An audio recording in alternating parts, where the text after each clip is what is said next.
भगवान भोग भावन भोलेनाथ के पावन पिनाक, प्रथम तो आपको इस रौनक का प्रयास होगा, किंतु आज आपको इस स्थिति में पाकर मैं ये सोचने के लिए विवश हूं कि जिस प्रजा के लिए मैं सुना करता था कि पूर्ण नरनारी सुभाग्य सुच सुनता धर्मशील ज्ञानी गुण, जिस राजा जनक के लिए मैं सुना करता था कि जास ज्ञान रवि भाव निस नासा, आज उसी प्रदेश के राजा ने, उसी प्रदेश की प्रजा ने, प्रजा को इसलिए उसमें सम्मिलित कर रहा हूं क्योंकि प्रजा के द्वारा कोई विरोध नहीं किया गया। राजा यदि कोई अनुचित निर्णय ले तो प्रजा को विरोध करना चाहिए।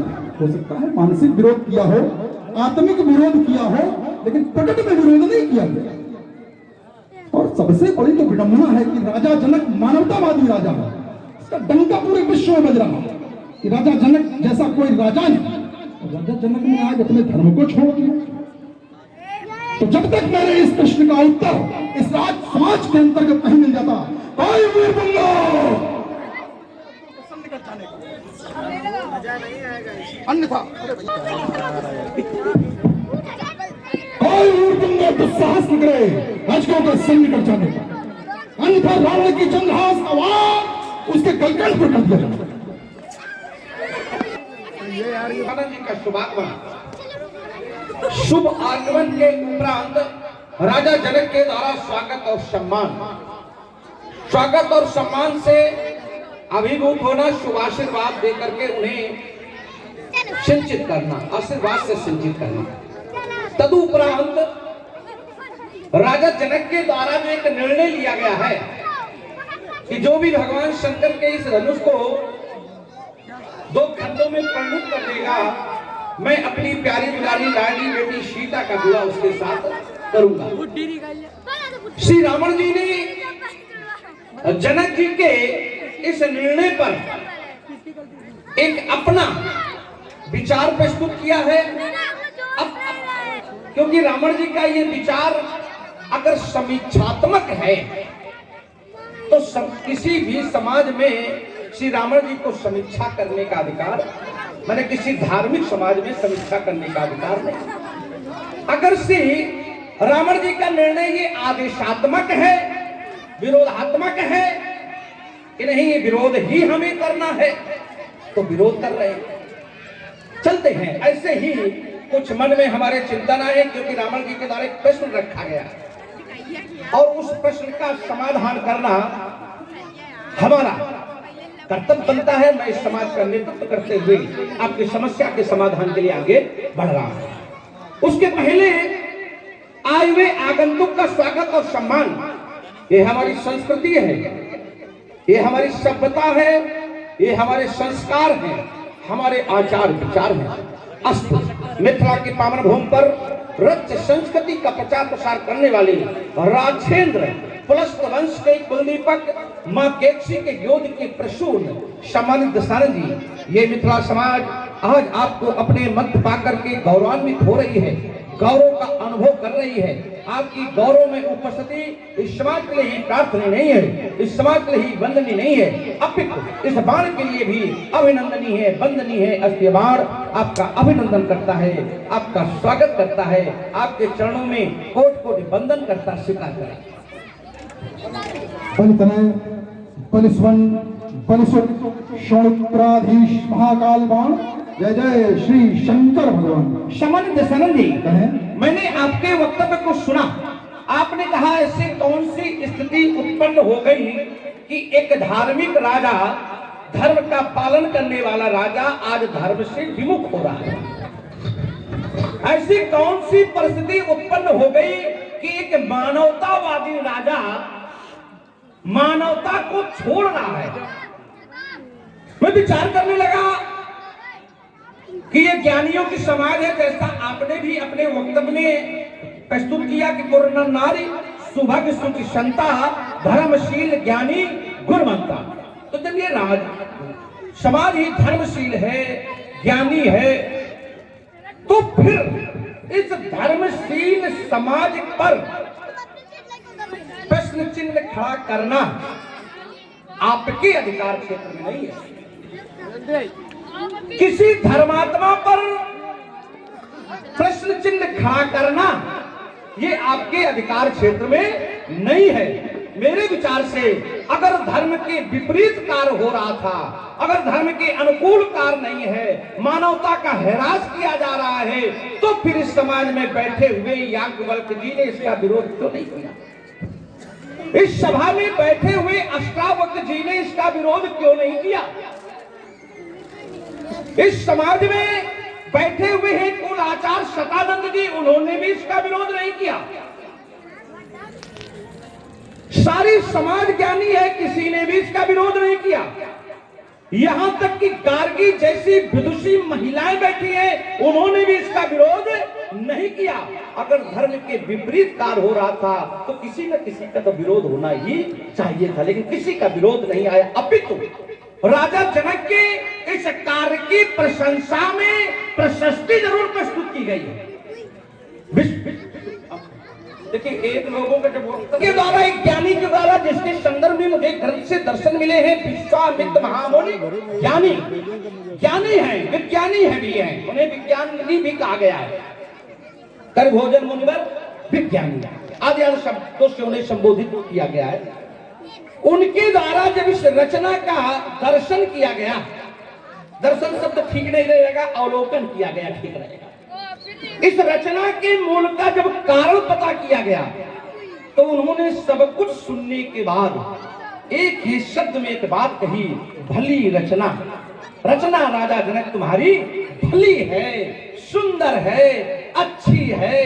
तो जब खराब थी तो अच्छे के द्वारा प्रशंसा क्यों? और अगर अनुचित है, धर्म के विपरीत है, तो एक धर्म के विपरीत चलने वाले के द्वारा विरोध क्यों? जरा देखिए, बड़ा ही मैंने बड़ा चिंतन, अब आप जैसे लोग हैं, अब फिर चिंतन ना आवे, क्योंकि ये बहुत कम अवसर जैसे लोग। भाई, अगर यहाँ धर्म का ह्रास हो रहा है तो रावण जी का फिर विरोध क्यों?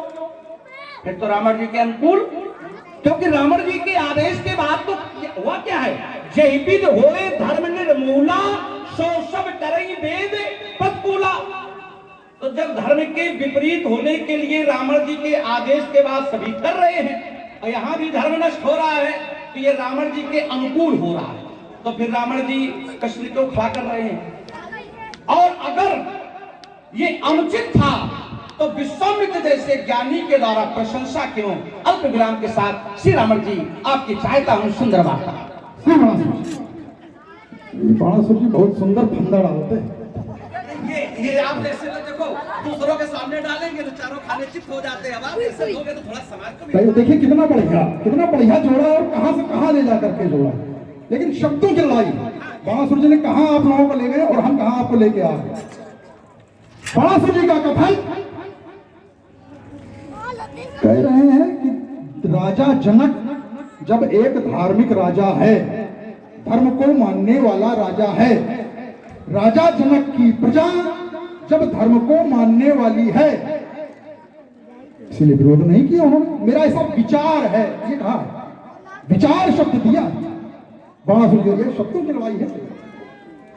मेरा ऐसा विचार है कि अगर गलत करते हो रहा होता तो प्रजा विरोध करती, जैसा हमने कहा था कि प्रजा को विरोध करना चाहिए था, प्रजा ने विरोध नहीं किया। मेरा कथन कि जो सामने दिख रहा है, यहां विचार की तो कोई बात ही नहीं, सम्मुख क्या दिख रहा है? सम्मुख यह दिख रहा है कि राजा जनक के द्वारा अपनी 16 पीढ़ियों से निरंतर जिसका पूजन करवाया जा रहा था, आज अकस्मात, इसीलिए मैंने कहा था ऐसी राजा जनक के सम्मुख कौन सी विवशता उत्पन्न हो गई। विवशता का उत्तर विचार से आपने दिया, मेरा ऐसा विचार है। हाँ, विषय अलग है। ऐसी राजा जनक के सम्मुख कौन सी विवशता उत्पन्न हो गई कि राजा जनक को अकस्मात ये निर्णय लेना पड़ा। ये निर्णय कोई और भी ले सकता था। किसी और ने नहीं लिया। किंतु राजा जनक ने अपनी पुत्री के विवाह के लिए धनुष को तोड़वाने का निर्णय लिया। उसकी पुत्री ने यदि धनुष को उठाया तो ये प्रण कर लेते कि जो इसको उठा लेगा या उठा के 4 कोस तक कौवा चला जाएगा, श्रेष्ठ सिद्ध हो जाता। तोड़वाने का निर्णय, प्रश्नवाचक चिन्ह यहां पर। अचानक ऐसी कौन सी विवशता उत्पन्न हो गई? और आपने अपने उत्तर में 3-4 बड़े मनीषियों का नाम लिया जो यहां उपस्थित है, याज्ञवल्क्य, अष्टावक्र, गार्गी, और साथ में कह दिया विश्वामित्र। विश्वामित्र ने यहाँ की रचना की बड़ी प्रशंसा की। रचना की प्रशंसा की है, ये तो हम भी कर रहे हैं भाई। आज वर्तमान में जो मिथिला की रचना है, इसकी प्रशंसा विश्वामित्र के द्वारा की गई, वही हम भी कर रहे हैं।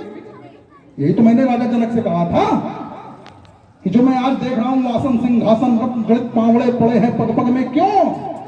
वही विश्वामित्र ने किया। विश्वामित्र को भी आश्चर्य हुआ। और विश्वामित्र तो एक छली और प्रपंची राजा रहा है अपने समय का। वर्तमान में वशिष्ठ के द्वारा उसको ब्रह्मर्षि की उपाधि प्रदान कर दी। किन कारणों से की गई हो सकता? ब्रह्मर्षि विश्वामित्र वशिष्ठ बहुत परेशान हो गए हो, क्योंकि विश्वामित्र के ऊपर निरंतर युगों से कह रहा हूं, ये बड़ा विचारणीय विषय है। 1-2 दिन झगड़ा नहीं हुआ, 1-2 वर्ष झगड़ा नहीं हुआ, 1-2 काल झगड़ा नहीं हुआ। वशिष्ठ के ऊपर विश्वामित्र का निरंतर आक्रमण हुआ, निरंतर, जब तक उनको ब्रह्मर्षि की उपाधि वशिष्ठ ने प्रदान नहीं तब तक। अच्छा, फिर तुम कह रहे हो यहां शतानंद बैठे हैं, ये विरोध क्यों नहीं कर रहे हैं? देखिए, हम आपको ले चल रहे हैं। शतानंद की माता जी के साथ, गौतम की पत्नी के साथ देवराज इंद्र के द्वारा किया गया छल, किया गया कुकृत्य, क्या इस समाज में जितने भी आपने नाम लिए हैं, बड़े बड़े मनीषियों के नाम लिए, किसी के द्वारा विरोध किया गया? किसी के द्वारा विरोध किया गया हो? भाई, गौतम ने श्रापित किया क्योंकि पीड़ित था वो व्यक्ति। उसकी पत्नी का मामला, तो वो तो पीड़ित है, वो श्रापित करे, इंद्र को मारे, कुछ भी करे, विषय ये नहीं है। विषय ये है क्या इस समाज में उपस्थित धर्म गुरुओं के द्वारा, धर्मावलंबियों के द्वारा, या स्वयं राजा जनक के द्वारा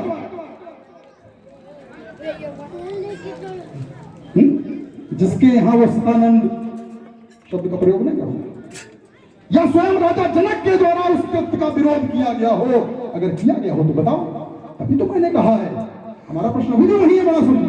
तभी मैंने कहा था कि आखिर ऐसा कौन सी व्यवस्था राजा जनक के सम्मुख आ गई जो राजा जनक को अपना धर्म छोड़ना हो? एक और आपने एक बात और बड़ी अच्छी होगी, ठंडा इतना बढ़िया डालते हो, ऐसा बरगलाते हो समाज को, कहने कि तुम्हारे जैसा धार्मिक राजा,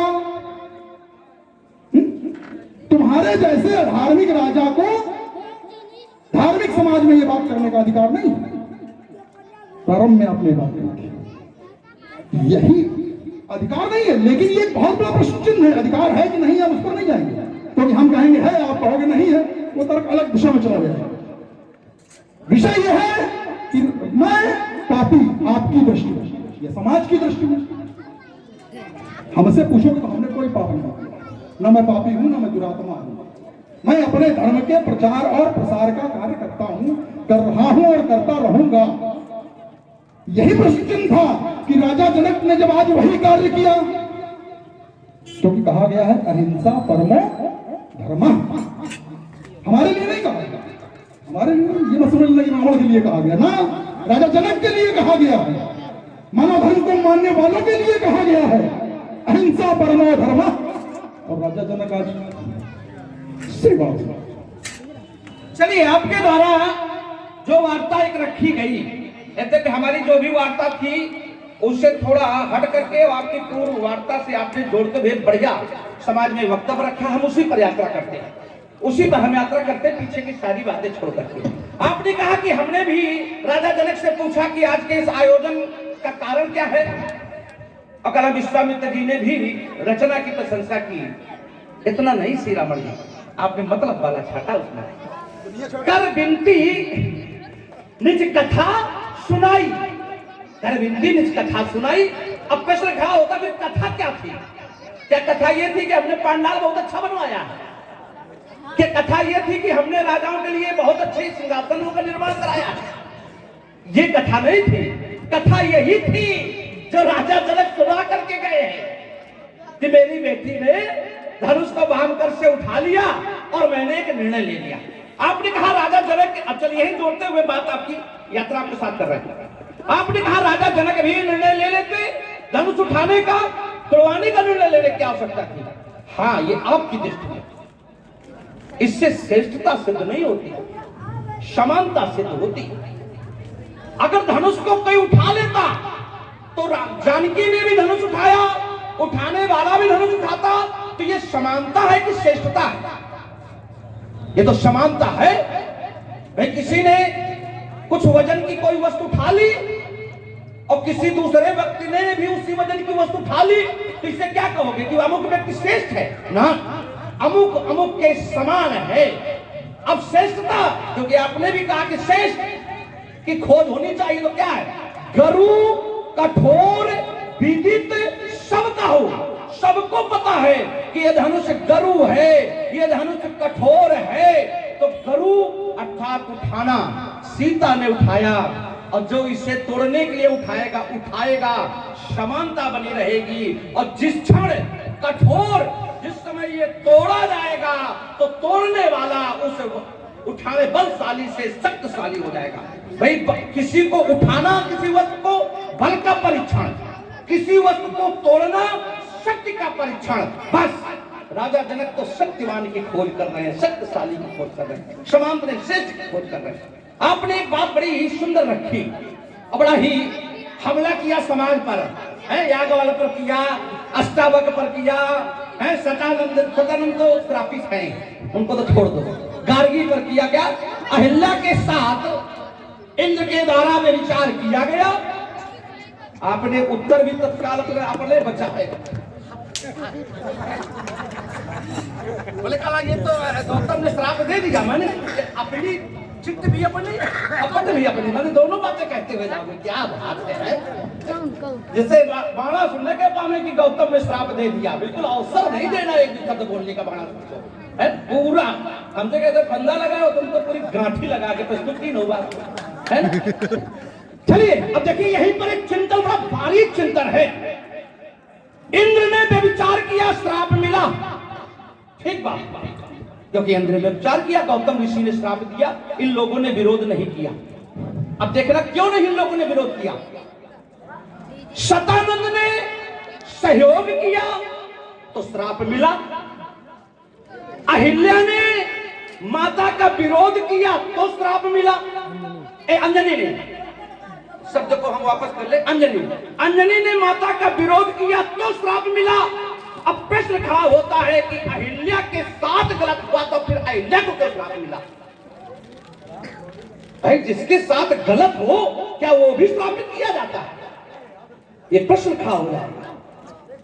भाई इंद्र ने किया, अपराधी दंड मिलना चाहिए, शतानंद सहयोगी, अपराधी दंड मिलना चाहिए।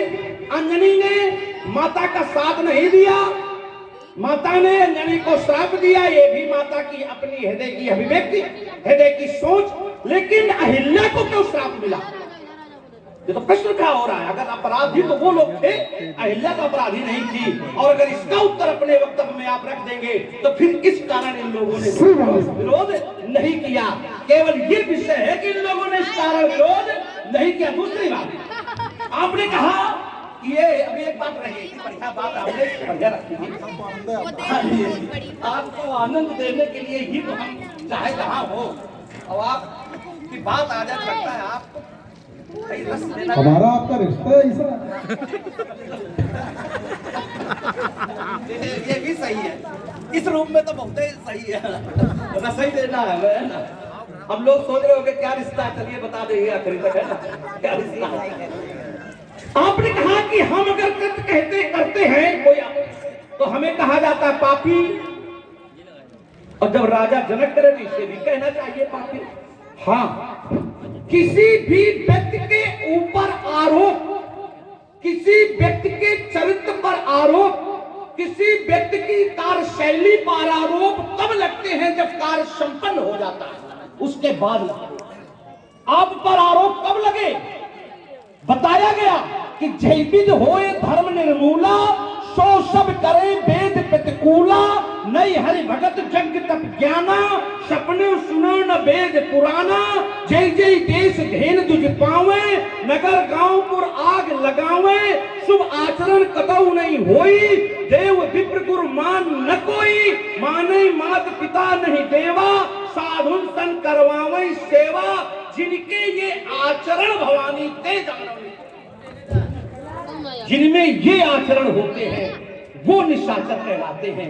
अभी राजा जनक का अगर ये कृत्य निशाचरी प्रवृत्ति का है, राजा जनक का अगर ये कृत्य अधार्मिक प्रवृत्ति का है, अगर राजा जनक का ये कार्य अधर्म से जुड़ा हुआ है, तो जब ये कार्य संपन्न हो जाएगा तो विद्वानों के द्वारा समीक्षा करके राजा जनक को भी ऐसे ही संबोधन कर दिया जाएगा जैसे आपको किया गया है। श्री रामन जी चाहता हूं कह रहे हो गांठ लगाते हैं, देखो पूरा जाल फेंके, पूरा जाल फेंके, और कैसे फेंके? विषय क्या है? विषय है कि समाज ने विरोध क्यों नहीं किया, तो फेंका क्यों? कि सतानंद तो श्रापित है, गौतम ने तो श्राप दे दिया, अहिल्या तो श्रापित है, पुत्री अंजना तो श्रापित है। भाई हमारा सतानंद श्रापित है कि नहीं ये विषय नहीं है, अंजनी श्रापित है कि नहीं है ये विषय नहीं है। हमारा विषय तो ये है कि क्या कारण था कि इस समाज के द्वारा विरोध नहीं किया गया, यही तो था विषय वस्तु। यहीं से तो उठाई थी हमने कि एक धार्मिक कार्य हो रहा था, एक धर्म की ध्वजा, भगवान शंकर के हाथों की शोभा, ये पिनाक राजा जनक के द्वारा निर्णय लिया गया, इसको तोड़ दिया जाए। प्रजा के द्वारा विरोध क्यों नहीं? ये तो था। कह क्या रहे हो? सतानंद श्रापित है, गौतम ने श्राप दे दिया, अंजनी श्रापित है, नहीं ये विषय नहीं है। देखिए वही है फंदा, हमने तो गांठ ही लगाई, तुमने तो पूरा जाल फेंक दिया समाज के ऊपर। समाज भी सोचने लगा आखिर ऐसा कौन सा कारण होगा, और हमें से प्रश्न डाल दिया कि अगर इसका उत्तर दे दो, आखिरकार अहिल्या को श्राप क्यों दिया गया, अगर इसका उत्तर बिल्कुल आप अवश्य। हमारा प्रश्न नहीं है, हमने कहा अगर इसकी खोज कर लोगे तो क्योंकि हम उसे समाज में सार्वजनिक नहीं करना चाहते कि अहिल्या ने, यही कारण हमारा भी। अब हमारा यही हमने कहा, हमने क्या कहा, आपने प्रश्न दाग दिया, लेकिन हमारी आपकी एक नैतिक जिम्मेदारी है। हाँ बस यही है, एक नैतिक जिम्मेदारी हमारी और आपकी है कि समाज के अंदर कोई इस प्रकार की बात हमारे और आपकी वार्ता से निकल के न चली जाए, बस इस वजह से जिसको वो लोग आनंद लें जिनको नहीं लेना चाहिए। इसलिए अच्छा छोड़ते हैं इस विषय, हमने कहा था ना, इस विषय को छोड़ता हूं। इसी वजह से हमने कहा था अगर इस विषय का उत्तर आप जान लेंगे या दे देंगे तो शायद फिर ये प्रश्न नहीं खड़ा होगा कि लोगों ने विरोध किया। ये देखिए आपने कह दिया, ये आपने कह दिया है, अब इसको ज्यादा अगर हम लोग उभारेंगे तो वो उचित नहीं होगा, वो अनुचित होगा, क्योंकि आपके द्वारा भी कह दिया और हमने इसको मान भी लिया कि समाज में एक ऐसा संदेश जाएगा जो उचित नहीं होगा। दूसरा इसी से मिलता हुआ, चलो ठीक है छोड़ रहे, गुरु शुक्राचार्य की मां, गुरु शुक्राचार्य की मां का वध विष्णु के द्वारा किया, मिलता जुलता है। गुरु शुक्राचार्य की मां धर्म का पालन कर रही थी। धर्म का पालन क्या? दैत्यों की, तुम्हारे परिवार का मामला आ गया, दैत्यों को संरक्षण प्रदान कर रही थी, कोई अनैतिक कार्य नहीं कर रही थी। शुक्राचार्य कहीं गए हुए थे तपस्या में, और अपनी मां को सौंप करके गए थे कि जब तक हम नहीं आ रहे हैं तब तक आप इनकी देखभाल करें, आपके संरक्षण में ये दैत्य रहेंगे। भगवान विष्णु के द्वारा गुरु शुक्राचार्य की मां का वध कर दिया जाता है। क्या किसी के द्वारा विरोध हुआ? किसी धर्माचार्य ने अगर विरोध किया हो या विरोध में एक शब्द बोला हो, स्त्री हंता, ये हमारे जैसा व्यक्ति कह सकता है कि वो स्त्री हंता, अन्य कोई नहीं कर सकता। दूसरी बात सोचिए, संक्षिप्त वार्ता करके अपनी शैली में चलिए, आपने कहा स्त्री हंता, और शास्त्री कहते हैं कि स्त्री हंता का वध कर देना चाहिए, लेकिन वही पर थोड़ा शास्त्र ने आगे जोड़ा है, बट सेविकम, माने शत्रु की मदद करने वाले की भी अगर हत्या कर दी जाए तो अपराध कोई, जहां से ये बात आई है, थोड़ी हंता शब्द जोड़ा, मैं वहीं जोड़ ले चल रहा हूं, आपको यात्रा करा रहा हूं, और बड़ा ही सुंदर ग्रंथ से ये चिंतन आया है। यद्यपि देखिए उसमें सब बातें जुड़ी हैं। लिखा गया है कूट शासक, अगर कूट शासन करने वाला है, अगर उसकी हत्या कर दी जाए तो अपराध की श्रेणी में नहीं आता है। प्रजा में पाप को पोषित करने वाला, माने प्रजा में व्यभिचार को जन्म देने वाला, या प्रजा के लोग जो व्यभिचारी पापी हैं उनका भी अगर वध कर दिया जाए तो अपराध की श्रेणी में नहीं आता। एक शब्द आपने जोड़ा, स्त्री का अगर कोई वध करता है, स्त्री का अगर कोई वध करता है, किसी बच्चे का अगर कोई वध करता है, और किसी ब्राह्मण का अगर कोई वध करता है, अगर ये सब शत्रु की मदद कर रहे हैं तो इनको मारने में भी कोई अपराध सिद्ध नहीं होता। ये शास्त्र है। यहां पर ख्याति कर क्या रही थी, क्योंकि देवताओं के गुरु कौन, देवताओं के इष्ट कौन है? भगवान विष्णु, और देवताओं के विरोध में ख्याति दैत्यों का संरक्षण कर रही थी। तो अर्थात जो इष्ट है उसके भक्तों के विरोध में जिस स्त्री ख्याति की बात कर रहे हैं, उन्होंने संरक्षण दैत्यों को दिया, तो ये क्या किया? शत्रु की मदद की। और शास्त्र कहते हैं कि शत्रु की मदद करने वाले की हत्या कर देनी चाहिए, या हत्या करने में कोई दोष नहीं है। यही कारण श्री रावण जी है कि विष्णु जी का किसी ने विरोध नहीं। बहुत सुंदर बात। समाज में यदि कोई व्यभिचार कर रहा हो, समाज में यदि कोई पापाचार कर रहा हो, मेरी दृष्टि में राजा जनक पापाचार कर रहा है, हमारी दृष्टि जनक को मार एक क्षण बिल्कुल है, और यही तो मैं कह रहा हूँ, जनक को मेरी दृष्टि में मार देना चाहिए। रुक जाओ, ये भी हमारे पास है, परेशान हो, चिंता न करो, मारा धाड़ तो हमारा धर्म, हम जब से पैदा हुए मारे धाड़ कर रहे हैं, इसके अतिरिक्त कोई कार्य एक छोड़। फिर आपका ये कथन करो, स्त्री और बालक यदि शत्रु पक्ष में है, शत्रु की सहायता कर रहा है, तो उसकी हत्या कर देनी चाहिए। क्या ख्याति क्या करता है?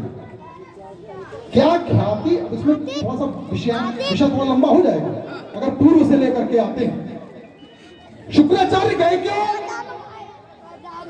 शुक्राचार्य गए जब देवासुर संग्राम हुआ, देवताओं और दैत्यों का युद्ध हुआ, दैत्य उस युद्ध में पराजित हुए, देवासुर संजीवनी विद्या की खोज में, और जाते हुए ये बोल करके गए कि हमारी अनुपस्थिति में ये भागे हुए बचे खुचे बिल्कुल घायल अवस्था में जो दैत्य हैं ये समाप्त न हो जाए, इनका संरक्षण करना, उनको मारने के लिए ग्रंथ में आदेश है क्या?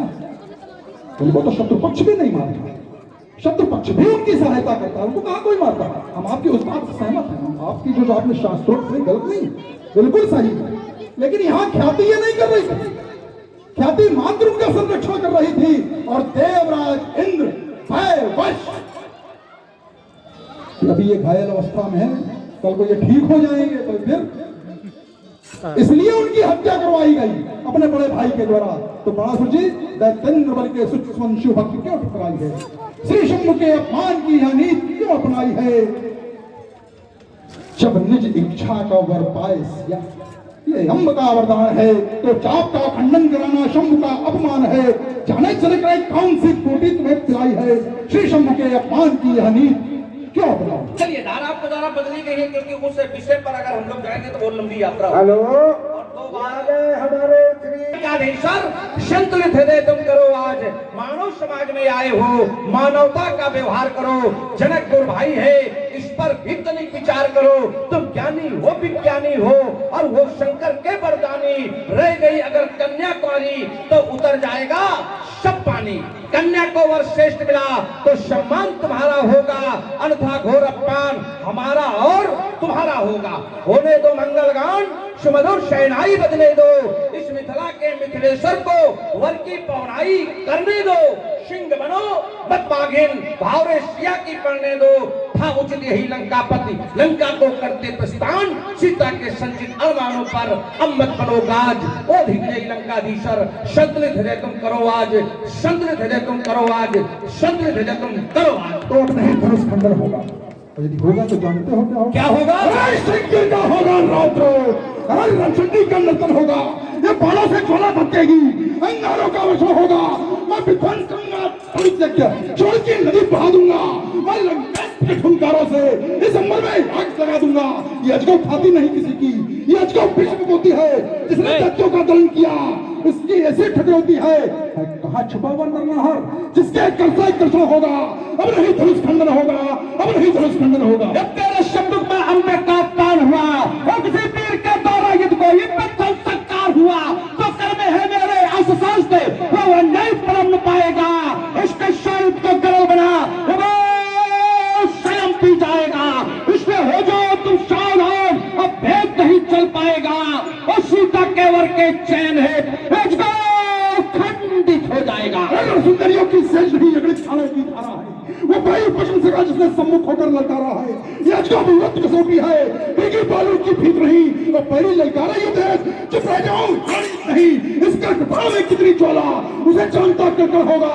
अब नहीं धनुष खंडन होगा। अब तो पुत्र तक ज्वाला के अंकार गिरेंगे और सुननी होगी कंचन नगरी। जब दर्पित कदा प्रहार करेंगे और सूर्य की सरताएं निकलेगी और बालों की बौछारें होगी और चारों ओर चमकती रहेंगे और तलवारों की धारें होगी।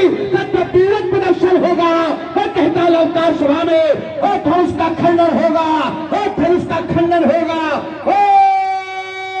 धनुष का खंडन होगा।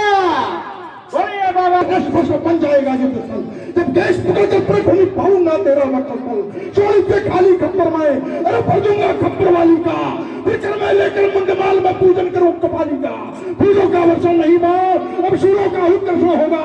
इतिहास में इसलिए अधिवेशन में अजगों का कर्षण होगा। अरे अब तक आए जाने कितने घोर घमंडी काले और मिट्टी में मिल गए सभी चौपड़े हमारे ताले घर पर दिखाई देंगे। ये मेरे अंदर में चंदित हो जाएगा और जाएगा काली कल काली का बेतरबाज ये चलवा विध्वंसशाही हो जाएगा। तो चांगे वालिद में सूर्य चंद्र दोनों धार का कभी फट जाएगा। घरता नहीं विराट के बर्बाद वरना हमारे बालों से दर्शन हो जाएगा। बाबा से तुम नहीं संभाले हम संभलेंगे। ये शोलित की रफ्तार बढ़ेगी, शोलित के बादल उड़ेंगे। ये टुकड़ा टुकड़ा हो जाए गगन, फिर धरती धस के फाड़ जाए। अरे से कन्नी से क्रिकेट जोड़ गिरे और बात जवानी चढ़ जाए। ये दुनिया उड़ जाए जवानी के। अरे चिंगाओ घूमेगा मेरा दिमाग तो चिंगारों से घूमते हम खंडन करने वाले के वो चस्ते पे अंगार गिरेंगे। तो नहीं संभाले हम संभलेंगे। मैं करती तो प्लेट के पेश में फट उठे, मैं करती तो शत्रुओं के सीने फट जाए। तो पेश पंडे लगे और पेश के पंडे दिल में मलिन है। चोर के प्रहार से भाग गए। जन शंक हो गया मेरा बात, कभी फला से भागने के नाले पड़ जाए। अरे बंदे हो जाओ, सावधान क्रोध बनता जाता है। ये क्रोध कम कम लेकर जब मेरा चलता जाता है। ये कदम बढ़ गए आगे तो फिर अपनी चोट में होगी। जब फिर होगी पहले तो माफ रहे होगी और सतरंजी चालें चलने। जब से आए हो सतरंजी चालें, ये सतरंजी चालें चलने की मैं आजाद आज खिला दूंगा और छीनूंगा तुम्हारा लोहा लंगा मिथिला से माल। दम्भी हैं, अहंकार की प्रतिमुक्त हैं।